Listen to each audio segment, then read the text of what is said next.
بہشت سے آخر سوئے حیات چلا بہشت سے آخر سوئے حیات آبادی کے عطرت اطہار السلام آبادی کے عطرت اطہار السلام کس منہ سے میں سناؤں کہ ہے حشر کا مقام کس منہ سے میں سناؤں کہ ہے حشر کا مقام یہ بے امام ہو گیا مارے گئے امام یہ بے امام ہو گیا مارے گئے امام گھوڑا چلا ہے خون میں ڈوبا حسین کا گھوڑا چلا ہے خون میں ڈوبا حسین کا گھوڑا چلا ہے خون میں ڈوبا حسین کا گھوڑا چلا ہے خون میں ڈوبا حسین کا غربت میں جس نے ساتھ نہ چھوڑا حسین کا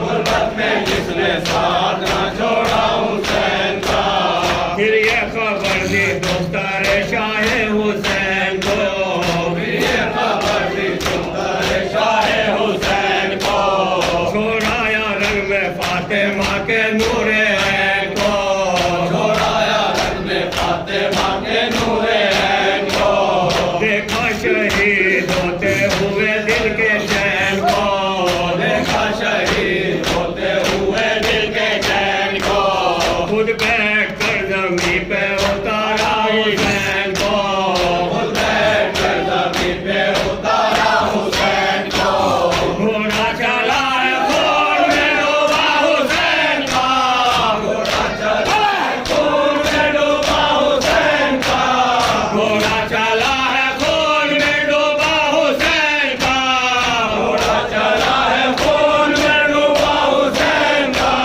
غربت میں جس نے ساتھ نہ چھوڑا حسین کا غربت میں جس نے ساتھ نہ چھوڑا حسین کا بے چین تھا جو یاد شہ مشرقین میں بے چین تھا جو یاد شہ مشرقین میں روتا تھا بار بار یتیموں کے بین سے روتا تھا بار بار یتیموں کے بین سے بے حال ہو رہا تھا فرش اور شین سے بے حال ہو رہا تھا فرش اور شین سے زخموں سے چور پیاس نہ کم تھی حسین سے زخموں سے چور پیاس نہ کم تھی حسین سے گھوڑا چلا ہے خون میں ڈوبا حسین کا گھوڑا چلا ہے خون میں ڈوبا حسین کا گھوڑا چلا ہے خون میں ڈوبا حسین کا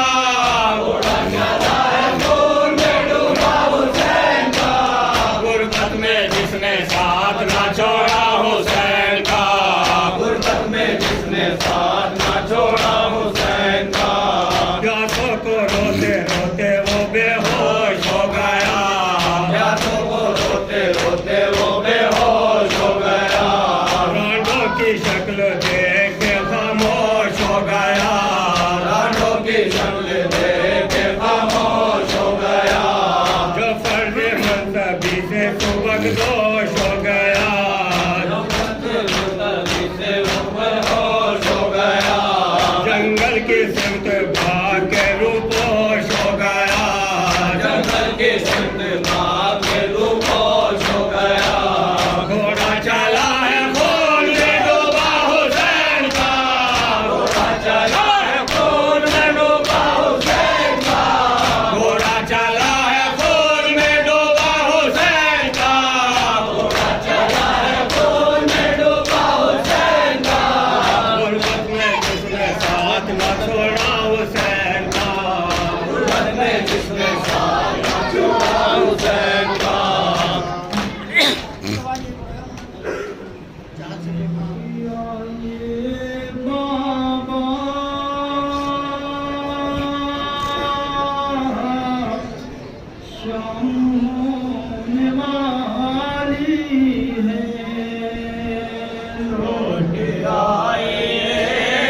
کہتی ہوں جان بچانے آ جاؤ، بابکر سے کہتی ہوں مر نہ جائیں گے دکھیا، شام ہونے والی ہے لوٹ آؤ گے بابا، شام ہونے والی ہے، نوجوان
تین چار پر فرمائش ہوئی ہے پیش کرتا ہوں. اے باد صبا جاگے ہم کو بتانا پیاسی ہے سکینہ. اے باد صبا جاگے ہم کو بتانا پیاسی ہے سکینہ. یاد آئے سکینہ تو چچا لوٹ کے آنا پیاسی ہے سکینہ. اے باد صبا جاگے ہم کو بتانا پیاسی ہے سکینہ.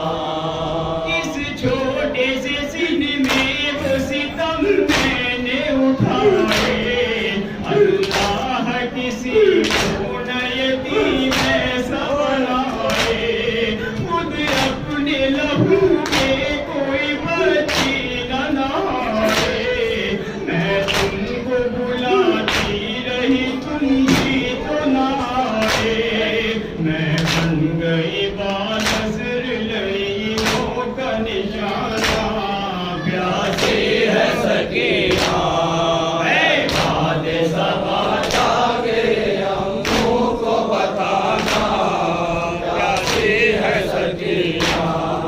ایک شام ہوا شام غریباں میں میسر محفوظ قرت آئی میں اسور کی لحد پر. ہے مجھ سے بھی چھوٹا میرا بھیا علی اصغر. شرمندہ میں ہو جاتی چچا پیار بجھا کر. پیاسی ہوں بہت آگے چچا پیار بجھانا پیاسی ہے سکینہ. اے باد صبا جاگے ہم کو بتانا پیاسی ہے سکینہ. ہاتھوں میں مشالے لیے دوڑے تھے ستمگر. دل کی جگہ رکھے تھے لئی سینوں میں پتھر. بہنے لگا کانوں سے لہو چھینے لگا کر. آدھا کے تماشوں سے لگی آگ بھی ان پر. چہرہ میرا کہہ دے گا ملے ان کا فسانہ پیاسی ہے سکینہ.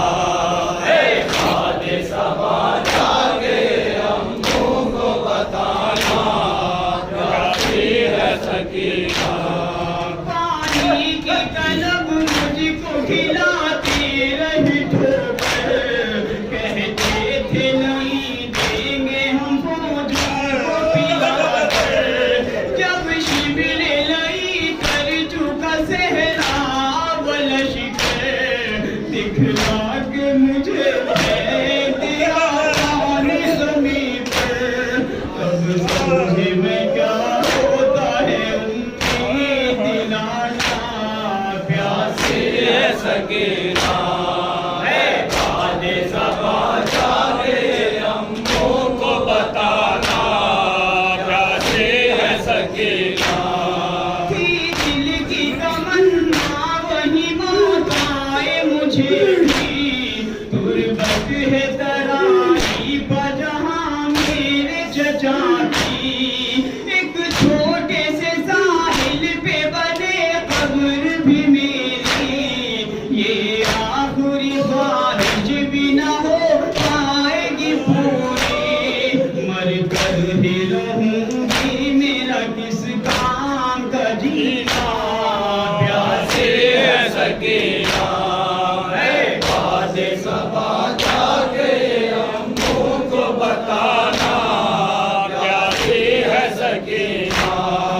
انور یہ صدا پرچم عباس آئی. میں دیکھ نہیں سکتا سکینہ میری بچی. کاٹے گئے بازو میرے مجبور تھا بیوی. مشکی ظالم میں ہے لگا دیکھ لو ابھی. پرچم